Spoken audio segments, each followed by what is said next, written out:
بسم اللہ الرحمن الرحیم۔ تصور کریں آپ کی آنکھ کھلتی ہے اور آپ خود کو ایک گھنے پراسرار جنگل میں پاتے ہیں، مگر آپ نہیں جانتے کہ یہاں کیسے آئے، نہ ہی یہ معلوم ہے کہ واپسی کا راستہ کہاں ہے۔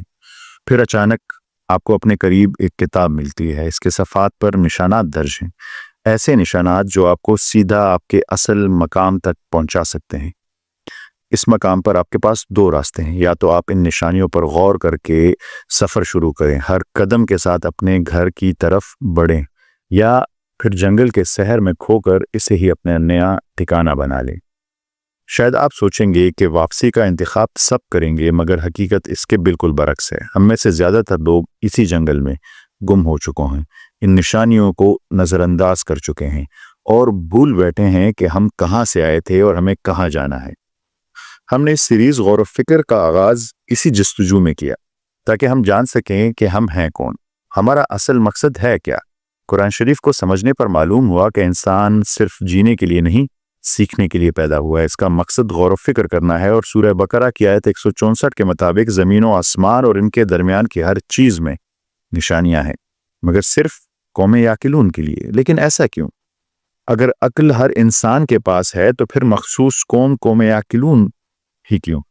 قرآن ہمیں کہہ سکتا تھا کہ یہ نشانیاں تمام انسانوں کے لیے یا تمام مسلمانوں کے لیے، لیکن اللہ نے کہا کہ یہ نشانیاں ایک مخصوص قوم کے لیے ہے، قوم یعقلون۔ اس کا راز اس آیت میں استعمال ہونے والے عربی لفظ عقل میں پوشیدہ ہے، لیکن اس کے معنی سمجھنے سے پہلے ہمیں ایک اور اہم تصور کو سمجھنا ہوگا، مائنڈ فلنس۔ کیا آپ جانتے ہیں مائنڈ فلنس کیا ہے؟ یہ تصور آج سے 2500 سال پہلے بدھ مت میں آیا، لیکن آج کے دور میں اسے یونیورسٹی آف میساچیوسیٹس کے پروفیسر جان کابات-زن نے مقبول بنایا۔ اس کا مطلب ہے موجودہ لمحے میں مکمل توجہ دینا، بغیر کسی ججمنٹ اور بائسنس کے۔ آسان الفاظ میں جو کچھ ابھی ہو رہا ہے اسی پر دھیان دینا۔ آئیے اسے ایک آسان مثال سے سمجھتے ہیں۔ فرض کریں آپ کے ہاتھ میں ایک کپ چائے ہے۔ عام طور پر آپ چائے پیتے ہوئے موبائل دیکھ رہے ہوتے ہیں، ماضی یا مستقبل کے بارے میں سوچ رہے ہوتے ہیں، یا بس جلدی میں گھونٹ بھر رہے ہوتے ہیں۔ آپ اس لمحے کو مکمل طور پر محسوس نہیں کر رہے ہوتے، لیکن مائنڈ فلنس میں آپ صرف اسی لمحے میں موجود ہوتے ہیں۔ آپ چائے کی خوشبو کو پوری طرح محسوس کرتے ہیں، جیسے ہی کپ ہونٹوں سے لگتا ہے اس کی گرمی کا احساس کرتے ہیں، چائے کے ہر گھونٹ کے ذائقے کو محسوس کرتے ہیں، بغیر کسی ڈسٹریکشن کے۔ یہی مائنڈ فلنس ہے۔ مائنڈ فلنس ریسرچ اور غور و فکر کے لیے انتہائی اہم ہے، کیونکہ یہ فوکس، کریٹیکل انالیسز اور کریٹیوٹی کو بڑھاتی ہے۔ لیکن سوال یہ ہے، کیا میں اور آپ بھی مائنڈ فل ہیں؟ ہرگز نہیں۔ ہم گھر میں ہوتے ہیں مگر دماغ آفس میں، ہم آفس میں ہوتے ہیں مگر خیالات کہیں اور، ہم دوستوں کے ساتھ ہوتے ہیں مگر دماغ موبائل میں گم، ہم نماز میں ہوتے ہیں مگر دل کہیں اور بھٹک رہا ہوتا ہے۔ یعنی ہمارا جسم ایک جگہ اور دماغ کسی اور جگہ۔ نہ وہ عشق میں رہی گرمیاں، نہ وہ حسن میں رہی شوخیاں، نہ وہ غضنبی میں تڑپ رہی، نہ وہ خم ہے زلف ایاز میں جو سر بسجدہ ہوا کبھی تو زمیں سے آنے لگی صدا، تیرا دل تو ہے صنم آشنا، تجھے کیا ملے گا نماز میں۔ اب جب آپ مائنڈ فلنس سمجھ گئے ہیں تو اب آتے ہیں عقل کے حقیقی معنی پر۔ عربی میں عقل کا مطلب ہے باندھنا۔ جب کسی جانور کو رسی سے باندھ دیا جاتا ہے، پر یہ تو بڑی عجیب بات ہے، عقل سے باندھنے کا کیا تعلق؟ جب آپ اپنی خواہشات، نفرت، لالچ، حسد اور دنیاوی الجھنوں کو باندھتے ہیں، تب ہی آپ کی عقل کھل جاتی ہے، بالکل مائنڈ فلنس کی طرح۔ اسی لیے قرآن نے عقل کے لیے باندھنے کا لفظ استعمال کیا۔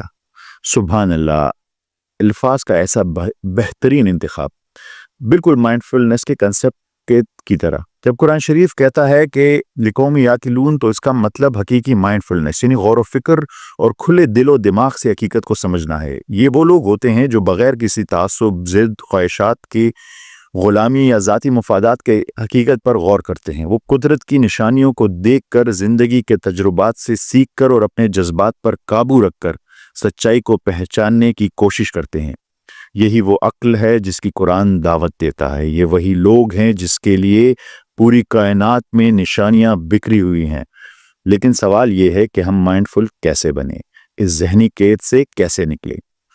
مختلف معاشرے مائنڈفلنس کے لیے مختلف طریقے استعمال کرتے ہیں، جیسے ہندوستان میں یوگا، چین میں کیگونگ اور جاپان میں تائی ہاؤ، لیکن ہمارے پاس مائنڈفلنس اور قوم یعقلون میں شامل ہونے کے لیے اب تک کا بہترین ذریعہ ہے نماز۔ اگر آپ کبھی مشاہدہ کریں گے تو آپ کو معلوم ہوگا کہ جیسے ہی آپ نماز کے لیے کھڑے ہوتے ہیں آپ کا ذہن بھٹکنے لگتا ہے، دن بھر کے مسائل، پریشانیاں، ماضی کی یادیں، مستقبل کے خیالات سب آپ پر حملہ آور ہونے لگتے ہیں۔ لیکن اگر آپ یہ جنگ نماز میں لڑنا شروع کر دیں، اگر آپ ہر رکعت میں، ہر سجدے میں خود کو واپس لانے کی کوشش کریں اور صرف نماز پر توجہ دینے کی کوشش کریں، یہ آپ کے مائنڈفل اور قوم یعقلون بننے کے سفر کا آغاز ہوگا۔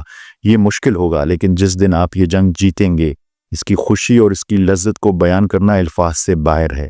یہی وجہ ہے کہ قرآن شریف میں 700 سے زیادہ بار نماز کا ذکر آیا ہے، مگر کہیں نماز پڑھو نہیں کہا گیا، بلکہ نماز قائم کرو کہا گیا ہے، یعنی پوری توجہ کے ساتھ، بغیر کسی ذہنی خلل کے، کیونکہ نماز ایک عمل نہیں، ایک مشق، ایک ایکسرسائز ہے۔ یہ ہمیں مائنڈفل بناتی ہے، اور جب ہم ڈسٹریکشنز کو باندھتے ہیں اور مائنڈفل ہو جاتے ہیں تو کائنات کی ہر چیز میں نشانیاں دکھائی دینے لگتی ہیں، نیلے آسمان میں، بہتے پانی میں، سرسبز درختوں میں، سورج کی روشنی میں، چائے کے ایک گھونٹ میں بھی۔ یہ ہماری سیریز غور و فکر کی 7ویں قسط تھی۔ آپ سے گزارش ہے کہ اس ذہنی قید سے نکلیں، خود کو جگائیں اور قوم یعقلون کی صف میں شامل ہو۔ اب راستہ واضح ہے، جیسے ہی آپ اس سفر پر قدم رکھیں گے تو اگلی قسط میں کائنات کے ان رازوں سے پردہ اٹھے گا جو آپ کی زندگی کا رخ بدل سکتے ہیں۔ تیار رہیں، ایک نئی دنیا آپ کی منتظر ہے۔ ملتے ہیں اگلی قسط میں، تب تک کے لیے اللہ حافظ۔